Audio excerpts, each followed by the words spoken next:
President Obama's bus tour arrives in Virginia later today, where he and the First Lady will be joined by the state's Republican Governor, Bob McDonnell, tomorrow, and Virginia's First Lady at a jobs event there tomorrow for returning veterans. And Governor Bob McDonnell is joining us now. Governor, thanks so much for joining us. The president is upside down in the poll numbers in Virginia, and John McCain and others are accusing him of running a glorified campaign trip here using this bus for political purposes. By your showing up with him at a military event, does that justify the expense and sort of get the president off the hook here? Well, listen, we're always glad to welcome the Commander-in-Chief here to the Commonwealth of Virginia. Jobs is my top priority, and now that he's talking about it finally, I'm glad to be there. And this is an event to talk about how to get veterans, particularly veterans that are service-disabled, back to work. I'm a veteran. I'm a father. I'm an Iraq War veteran. I'm glad to be there to listen to his ideas and what he's got to say. Look, we're 14 months away from an election. Everything the president does now is going to be looked at as something that might further his re-election chances. He's underwater in Virginia, but I understand that criticism. Nick, at the same time, he is losing ground rapidly with independents, more so than the rest of the country. Yes. You've got almost 70% approval rating. What can you tell him about the problem? Why do you think he has lost so much with independent voters? Well, Andrea, I think what the independents want is somebody who's going to solve problems, tone down the political rhetoric, focus on getting results, and then basically keep government out of their way so that they can just enjoy their lives and have access to the American dream.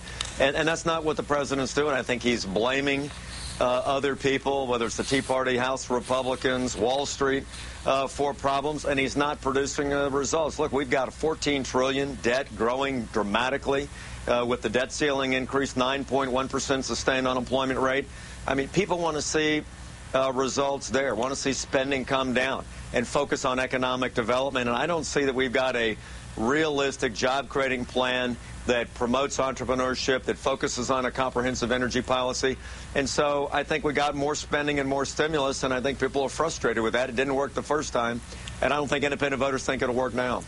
Well, do you think that the solution is what the Republicans are offering? The front runner right now, Herman Cain, going into a debate tonight in Nevada, 999. Do you think Virginians want to see a 9% sales tax on top of the 4% state tax, and there's a 1% permitted local tax? So that would add up to a lot more taxes on Virginians if you went along with Herman Cain.